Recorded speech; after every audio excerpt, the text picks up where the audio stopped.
প্রাক্তনীরা আছেন, যারা আমাদের প্রাক্তনীরা, বর্তমানরা এবং যারা আগামী দিনে এই লড়াইকে আরো অনেক দূর আরো যোগ্যতার সাথে এগিয়ে নিয়ে যাবে, তাদের প্রত্যেকের কাছ থেকে কৃতজ্ঞতা পাওয়ার জন্য নয়। এ আমাদের লড়াই, এ আমাদের একসাথে চলা, এ চলা বহুদিন থেকে শুরু হয়েছে। এ চলা প্রতিদিন পায়ে পায়ে এগোচ্ছে, পায়ে পায়ে দীপ্ত হচ্ছে, চলা আরো দীপ্ত হবে, হতে হবে, সময়ের দাবিটাই তার। এখানে বক্তব্য রাখার জন্য নয়, আজকের এই কর্মসূচিতে উপস্থিত হওয়া পশ্চিমবঙ্গ রাজ্য কমিটির একজন কর্মী হিসাবে আমাদেরকে আরো উৎসাহিত করছে যে গোটা দেশে যে ডিওয়াইএফআইয়ের 11তম সর্বভারতীয় সম্মেলন আমরা হোস্ট করছি, আমরা করছি। এ আমাদের কাছে চ্যালেঞ্জ, অবশ্যই এ আমাদের কাছে অনেকটা গর্ব, কিন্তু এটা আমরা অর্জন করেছি। এটা অর্জন করেছে ডিওয়াইএফআই, এটা অর্জন করেছে ডিওয়াইএফআই এর সাথে সাথে আমাদের ছাত্র আন্দোলন এসএফআই। আমরা অর্জন করেছি এই গোটা পশ্চিমবঙ্গের যারা বাম আন্দোলনের সাথে যুক্ত আছেন প্রত্যেক দিন তারা। আমরা এই কাজ করার দক্ষতা, যোগ্যতা আমরা অর্জন করেছি এই পশ্চিমবঙ্গের সমস্ত গণতন্ত্র প্রিয় মানুষ, যারা প্রতিবাদ করতে চান, যারা গণতন্ত্রকে রক্ষা করতে চান, যারা আমাদের পশ্চিমবঙ্গের সংস্কৃতির সাথে সাথে গোটা দেশের সংবিধান সার্বভৌমত্বকে যারা রক্ষা করতে চান তাদের। তাই আজকের এই 136তম মে দিবসে আপনাদের প্রত্যেককে ডিওয়াইএফআই পশ্চিমবঙ্গ রাজ্য কমিটির পক্ষ থেকে আমরা লাল সালাম জানাচ্ছি। আজকের এই একটা বিরাট কর্মসূচিতে আরো কিছুটা শেখার আমাদেরকে সুযোগ করে দেওয়ার জন্য। মে দিবস আজকের দিনে অবশ্যই মে ডে পশ্চিমবঙ্গের কাছে, ভারতবর্ষের কাছে, গোটা দুনিয়ার কাছে যেদিকে দিনকাল যাচ্ছে প্রত্যেকটা দিন আমাদের কাছে মে ডে। এই লড়াই চলছে। যে অসম মজুরি, যে অসামান্য মজুরি, তার সাথে কাজের দিন, কাজের ঘন্টা, তার যা শ্রমকে নিংড়ে নেওয়া, যে প্রথা তখনও চলেছিল, যে প্রথা নতুন করে আবার এখন চালিয়ে দেওয়ার চেষ্টা করছে, সে প্রথার বিরুদ্ধে লড়াই। স্পার্টাকাসের পিছন দিকেও যদি আমরা চলে যাই, তার সময়কালে, তারও আগে, তো দাসত্বের যা সময় ছিল, যেখানে একটা গরু, একটা ঘোড়া, একটা গাধার যা দাম ছিল, একটা দাসের, একটা দাস শ্রমিকের, একটা কৃতদাসের দাম তার থেকে কম ছিল, বই বেশি ছিল না। কাজ করবে, গোটা দুনিয়ার মানুষ কাজ করবে, শ্রমকে খাটাতে চায়, নিজের পরিবারের পেট ভরানোর জন্য না, নিজের পেট ভরানোর জন্য না, নিজের দুটো হাতকে কাজ দিয়ে নিজে আয়েসে আরামে বেঁচে থাকবো বলে নয়, নিজের শ্রমকে কাজে লাগাতে চায়, নিজের মেধাকে কাজে লাগাতে চায়, নিজের বদলকে খাটাতে চায়। যে মাটিতে আমি জন্মেছি, যে মানুষগুলো আমার সামাজিকীকরণ ঘটিয়েছে, যে মানুষগুলো আমাকে নতুন সংস্কৃতিতে, নতুন শিক্ষাতে প্রতিদিন এগিয়ে নিয়ে যায়, যে বিজ্ঞানটা আমি চাই বা না চাই প্রাকৃতিকভাবে আমার শরীরে, আপনার শরীরে প্রত্যেকের কাছে আছে, এই বিজ্ঞান মনস্কতাকে এগিয়ে নিয়ে যাওয়ার জন্য আমার শ্রমকে কাজে লাগাতে চায়। আর সেই শ্রমকে যখন দুনিয়ার হাটে বাজারে সস্তা সবজির মতো, হাটের যে সবজি বিক্রেতা সে যেমন বাধ্য হয়ে যায় সন্ধ্যাবেলা নিজের শ্রমকে, নিজের হাটকে, নিজের বাজারকে, নিজের সবজিকে ওই হাটে বাজারে খুব কম দামে ছেড়ে দেওয়ার জন্য, ঠিক আজকে ওটা ভারতবর্ষে ঠিক সেভাবেই আমাদের শ্রমকে, আমাদের গায়ে গতরে খাটার শক্তিকে সেই হাটে আমাদেরকে বিক্রি করে দিতে বাধ্য হচ্ছে। তার বিরুদ্ধেই লড়াই, এ লড়াই চলবে, এ লড়াই চলছে, এ লড়াই জানকবুল হচ্ছে। আমাদের মেয়েদের যে লাল ঝান্ডা, সেই লাল ঝান্ডা শ্রমিকের রক্তে ভিজে তার যে জামা, তার লাল ঝান্ডা, এই লাল ঝান্ডা, এই লাল ঝান্ডা শুধুমাত্র পশ্চিমবঙ্গের অলিতে গলিতে উঠছে এমন নয়, এই লাল ঝান্ডা আজকে গোটা দুনিয়াতে তারা উঠছে। এই ভারতবর্ষের প্রেক্ষাপটে যদি আমরা দেখি, স্বাধীনতার বহু আগে এক একটা আইন তৈরি হয়েছে আমার শ্রমকে, আমার শ্রম শক্তিকে, আমার অধিকারকে সুরক্ষিত করার জন্য। এক একটা আইন তৈরি হয়েছে, মিনিমাম ওয়েজ, বেতনের, বোনাসের, প্রভিডেন্ট ফান্ডের, ইএসআই এর প্রত্যেকটা দিন। আর এই আইন তৈরি করেছে ভারতবর্ষের সাধারণ মানুষ, যারা ভোট দিয়ে সংসদের ভেতরে এক একটা এমপিকে পাঠান। আমার শ্রমকে সুরক্ষিত করবে, আমার শ্রমের মজুরি দেবে, আমার শ্রমে এই দেশ গঠিত হবে, আমার শ্রমে এই দেশের যে সমস্ত মানুষগুলো প্রত্যেক দিন ফুটপাতে দিন কাটাতে, রাত কাটাতে, সস্ত্রীক সপরিবারে প্রত্যেক দিন যারা বাধ্য হচ্ছেন, যারা বাধ্য হচ্ছেন তাদের মাথাতেও ছাউনি তুলে দেবে। তার জন্যই আমার শ্রম, তার জন্যই আমার শ্রমকে সুরক্ষা দেওয়া। আমি সরকারি জায়গায় কাজ করি, আমি সরকারি জায়গায় কাজ না করি। আজকে ভারতবর্ষের সিচুয়েশনের প্রেক্ষাপটে পরিপ্রেক্ষিতে যা আইন তৈরি হয়েছিল ভারতবর্ষের স্বাধীনতার আগের থেকে আমার শ্রমকে সুরক্ষিত করতে, আজকে পার্লামেন্টে একক সংখ্যাগরিষ্ঠতার অহংকারে আজকে এক একটা আইন সেখানে চেঞ্জ হচ্ছে। আর সেই আইনগুলোকে চেঞ্জ করে নিয়ে আমার শ্রমকে সুরক্ষিত করার জন্য যে আইন ছিল, আমার শ্রমকে আজকে বাজারে নিলাম করার জন্য সেই আইনগুলো একটার পর একটা তৈরি হচ্ছে। আপনি প্রতিবাদ করবেন না? এই লড়াই শুধুমাত্র যারা শ্রমিক কারখানার ভেতরে কাজ করছে তাদের না, এই লড়াই আমাদের, যারা বেকাররা রয়েছে তাদের।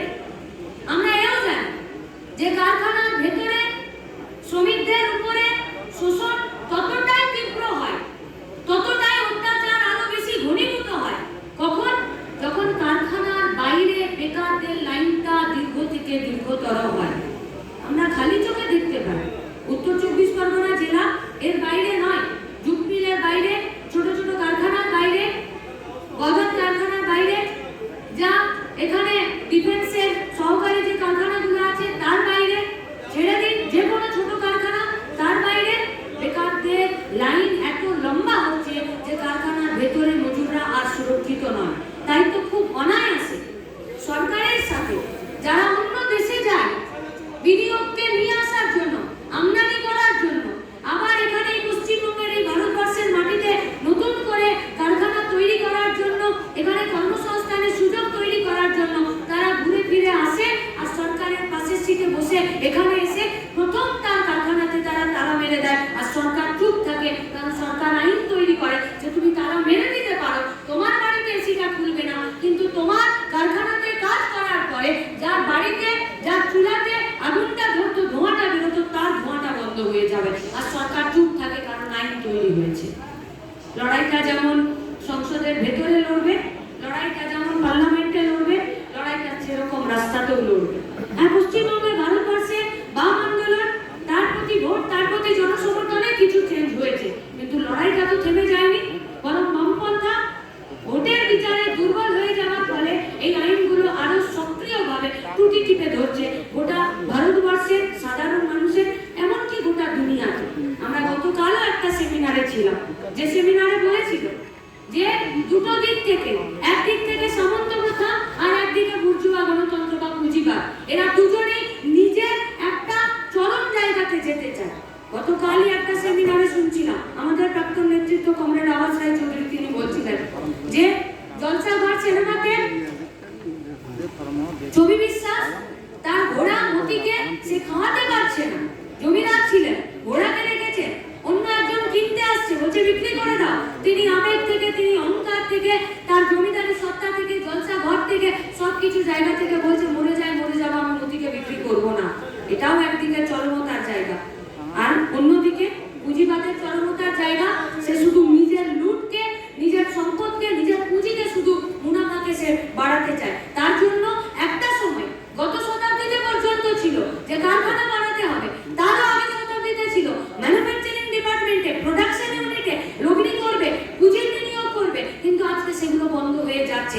এখন পুঁজির বিনিয়োগ বন্ধ হচ্ছে, খোলা বাজারে, ফাটকা বাজারে, শেয়ারে, ফ্ল্যাট তৈরিতে, রিয়েল এস্টেটে সব থেকে বেশি বিনিয়োগ, কিন্তু নতুন করে কাজের সুযোগ তৈরি হচ্ছে না। মুনাফা, পুঁজি, লুট এক জায়গায় কেন্দ্রীভূত হচ্ছে, কিন্তু আমার আপনার কাজের জায়গা তৈরি হচ্ছে না। তাই বলে কি আমাদের কাজ নেই? কাজ আছে, চাকরি আছে, সুরক্ষা আছে, নিরাপত্তা আছে, নেই। খুব কঠিন কথা।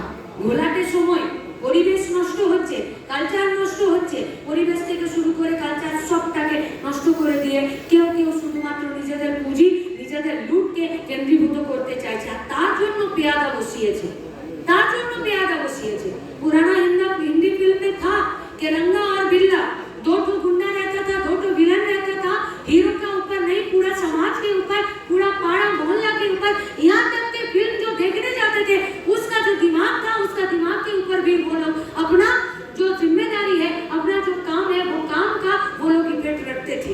आज तो गोटा दुनियाते সঙ্গে আমাদের ভারতবর্ষে পশ্চিমবঙ্গে এরকম সরকারি পেয়াদারা বসেছে যারা রঙ্গা বিল্লা সরকার থেকে কোনো অংশে কম নয়, কোনো অংশে কম নয়। দেশের সম্পদ বিক্রি করছে, কাজের জায়গা নষ্ট হচ্ছে, দেশের সংস্কৃতি, পশ্চিমবঙ্গের সংস্কৃতি নষ্ট হচ্ছে প্রত্যেক দিন। এ সময় পশ্চিমবঙ্গে ভারতবর্ষে একদিকে যাদের মুনাফা সব থেকে বেশি বেড়েছে, সিনজে ব্রেনির থেকেও, যে গুগলের সংস্থাপক, সিনজে ব্রেনির থেকেও সব থেকে বেশি মুনাফা যাদের বেড়েছে তারা হচ্ছে আম্বানি আদানি। কোন সময় বেড়েছে? যখন পরিযায়ী শ্রমিকরা নিজেদের রক্ত ঘামে এই ভারতবর্ষকে তৈরি করছে, কোথাও আন্দামানের দ্বীপে, কোথাও রাজস্থানে, কোথাও গুজরাটে, কোথাও কেরালাতে, কোথাও বিহারে, কোথাও ঝাড়খণ্ডে, যখন তারা পায়ে হেঁটে বাচ্চা কোলে নিয়ে, মরা বাচ্চাকে নিয়ে ফিরছে, তখন ঘন্টায় ঘন্টায় পুঁজি মুনাফা লাফিয়ে বাড়লো কাজের আম্বানি আদানিদের, তাদের বাড়লো। তাহলে একদিকে আম্বানি আদানিদের, পুঁজির মালিকদের, সম্পত্তির মালিকদের ঘন্টায় তাদের মুনাফা, তাদের লুট, তাদের সম্পত্তি বাড়ছে, আর ঘন্টায় 5 কিলো 2 কিলো চাল নেবার জন্য রেশনের থলি মাথায় নিয়ে, মাথাতে একটা গামছা বেঁধে, কোমরে গামছা বেঁধে, পেটে গামছা বেঁধে রেশন দোকানের বাইরে রেশন কার্ড ছাড়া একটা স্লিপ নিয়ে সেই মানুষের সংখ্যা বাড়ছে, দুটো একসাথে বাড়ছে। এর বিরুদ্ধে আমাদের লড়াই। তাই আমরা আমাদের কনফারেন্সে স্লোগান দিয়েছি, এই ভারতবর্ষের ধর্মনিরপেক্ষ চরিত্রকেও যেমন রক্ষা করতে হবে, কাজের অধিকারকে সুনিশ্চিত করতে হবে। 67 থেকে লড়াই শুরু হয়েছে, বিনানি হল থেকে ত্যাগরাজ হল পর্যন্ত গেছে, যে ছাত্র আন্দোলন থেকে আলাদা হয়ে যুব সংগঠনকে তৈরি করতে হবে। স্কুলের কলেজের অভ্যন্তরে যারা লেখাপড়ার সাথে যুক্ত আছে তাদের লড়াই, আন্দোলন, দাবি দেওয়া আলাদা। আর যারা ওই কলেজ ক্যাম্পাস থেকে, স্কুল ক্যাম্পাস থেকে বার হচ্ছে, বা ওই কলেজ ক্যাম্পাস, স্কুল ক্যাম্পাসে যেতে পারছে না, তাদের লড়াইয়ের, তাদের দাবিটাও আলাদা। তাই ডিওয়াইএফআই প্রতিষ্ঠা, 1980-তে। সেই সময়কাল থেকে আমরা দাবি করেছি সবার কাজ চাই, সবার শিক্ষা চাই। আর শুধু কাজ শিক্ষা চাই বলে নয়, সংসদের ভেতরে যারা আইন তৈরি করেছে, সংসদে আইন তৈরি, আইন মোতাবেক সংসদটা চালানোর জন্য যারা সংবিধান ভারতবর্ষের মানুষকে অর্পণ করেছে, তারাও বলেছেন, আমরাও বলেছি যে আগামী দিনে ভারতবর্ষটা হবে প্রত্যন্ত মানুষের, কৃষক, শ্রমিক, মেহনতি মজদুর, ছাত্র, যুবদের। তার জন্যই ভগৎ সিংরা স্বপ্ন দেখেছিলেন, আশফাকুল্লাহরা স্বপ্ন দেখেছিলেন, তার জন্যই প্রীতিলতারা বাম আন্দোলনে যুক্ত হয়েছিলেন, তার জন্যই এই গোটা দুনিয়া জুড়ে একদিকে যখন সোভিয়েত রাশিয়ার আমরা উত্থান দেখি, সেখানে যখন দেখি যে সরকার ঘরে ঘরে বেকার খুঁজতে যায়, আজকে যেমন কিউবাতে ডাক্তাররা ঘরে ঘরে রোগী খুঁজতে যায়, তখন আজকে বেকাররা সকালবেলা রাস্তায় একটা খুরপি নিয়ে, একটা মাথায় গামছা নিয়ে, আর টিফিনে পান্তা ভাত নিয়ে রাস্তার পাশে দাঁড়িয়ে থাকে যে আমার বাড়িতেও যায় না, আমি যাচ্ছি আমার শ্রমকে বিক্রি করতে এ ভারতবর্ষ, এই পশ্চিমবঙ্গকে তৈরি করার জন্য। আজকে ডাক্তাররা ভারতবর্ষের ঘরে ঘরে যায় না সমাজ সচেতনতা তৈরি করার জন্য। दो बूंद जिंदगी का, लेकिन 2 बेला का खाना जुटाने के लिए सरकार कोई भी यहाँ पर जिम्मेदारी नहीं लेते हैं जिम्मेदारी यहाँ पर। তাই খাবারের সন্ধানে সকাল থেকে সকাল 8টা পর্যন্ত তিনি রাজমিস্ত্রি হতে পারেন, তিনি কোনো শ্রমিক হতে পারেন, তিনি পাতা পোড়াতে পারেন, তিনি কোনো আদিবাসী পরিবারের হতে পারেন, তিনি কোনো মুসলিম পরিবারের হতে পারেন, তিনি কোনো ব্রাহ্মণ পরিবারের হতে পারেন। সকাল 8টা থেকে 9টা বেজে গেলে তাকে পান্তা ভাত টানিয়ে, যদি কাজ পেলে তো কাজে চলে যেতে হয়, আর কাজ না পেলে তাকে বাড়িতে ফিরে যেতে হয়, অন্য কোনো কাজে যেতে। কারো বাড়ির বাবুর বাড়ির বাগানটা পরিষ্কার করে দিতে হবে, না কোথাও কারো নালীটা, কারো ড্রেনটা পরিষ্কার করে দিতে হবে, মজুরি নেই। এর বিরুদ্ধে লড়াইটা। তাই আমরা এবারে আমাদের ডিওয়াইএফআই 11তম সর্বভারতীয় সম্মেলনে স্লোগান দিয়েছি, কাজের অধিকারকে, কর্মসংস্থানের অধিকারকে আমাদেরকে সুনিশ্চিত করতে হবে, আর সংবিধানে এটাকে স্বীকৃতি দিতে হবে। এ লড়াই খুব কঠিন, কারণ সরকার এই লড়াইয়ের বিরুদ্ধে যুদ্ধ ঘোষণা করেছে। আমাদের দেশে যে আইন, সেই আইন এই লড়াইয়ের বিরুদ্ধে যুদ্ধ ঘোষণা করেছে। আমরা যখন কাজ চাইছি তখন ওরা কাজ হারানোর নামে নোটিফিকেশন জারি করেছে। আমরা যখন বলেছি কাজের ঘন্টা কমাতে হবে, ওরা তখন বলেছে কাজের ঘন্টা বাড়াতে হবে। যে ছেলেটা কানে ব্লুটুথের একটা হেডফোন গুঁজে নিয়ে, পিঠে ল্যাপটপ নিয়ে, আর লোনের দ্বারা একটা গাড়ি কিনে নিয়ে ছেলেকে ইংলিশ মিডিয়ামে পড়িয়ে, যে ছেলেটাকে আজকে মাল্টি ন্যাশনালের কাজ করতে যাচ্ছে, আইটি সেক্টরে কাজ করতে যাচ্ছে, সেও সকালবেলা কম্পিউটারটা অন করে দেখে ছাঁটাইয়ের নোটিশে তার নামটা আছে কিনা, তারপরে তার অ্যাসাইনমেন্টের কাজ শুরু করে। তাহলে আজকে হাতে পেন থাক বা হাতে হাতুড়ি থাক, সবাই নিজের শ্রম বিক্রি করে খাচ্ছে, নিজের মেধা বিক্রি করে খাচ্ছে। এই অধিকারকে আমাদেরকে সুরক্ষিত করার জন্য আমাদের এই সমাবেশ, এই সম্মেলন। আর এই সম্মেলন, এই সমাবেশকে সফল করার জন্য গোটা বাংলার সাথে সাথে গোটা পশ্চিমবঙ্গের সাথে সাথে উত্তর 24 পরগনা জেলা কমিটি পরিবেশ থেকে শুরু করে কালচারকে রক্ষা করার জন্য প্রত্যেক দিন যে অভিনব কর্মসূচি গ্রহণ করছে, একজন কর্মী হিসাবে তা আমাকে উৎসাহ যোগাচ্ছে এবং আমাকে আরো ভাবতে শেখাচ্ছে। এটাই বামপন্থা, এটাই লাল ঝান্ডা, এটাই মেয়েদের সব থেকে বড় আমাদের কাছে অভিনব জিনিস, যে আমাদেরকে ভাবতে শেখায়, আমাদেরকে নতুন তৈরি করে। আর এটাই বিজ্ঞান মনস্কতা। ভাষণ যখন শুরু করেছিলাম, ভাষণ যখন শেষ করছি, সেই সময় মীনাক্ষী যা ছিল আর এখনকার মীনাক্ষী অনেক গুণে চেঞ্জ হচ্ছে, কারণ আমার শরীরে অনেক কোষ শেষ হয়েছে, অনেক নতুন কোষ জমা হয়েছে। আমার শরীরে যা ব্লাড সেল ছিল সেগুলো মরে গেছে, এতক্ষণ কিছু নতুন ব্লাড সেল তৈরি হয়েছে। আমি বলতে বলতে, শিখতে শিখতে, পিছনে ব্লাড ডোনেশন দেখতে দেখতে যা শিখছি, প্রতিনিয়ত বিজ্ঞান আমাদেরকে ভাবাচ্ছে, উত্তর 24 পরগনাও ভাবাচ্ছে। আপনাদের কাছে আমাদের একটাই আবেদন, এই সম্মেলনকে সফল করা শুধুমাত্র খাইয়ে গাইয়ে রিসেপশন করে নয়, এই সম্মেলনকে সফল করা মানে পলিটিক্যাল আর অর্গানাইজেশন গতভাবে।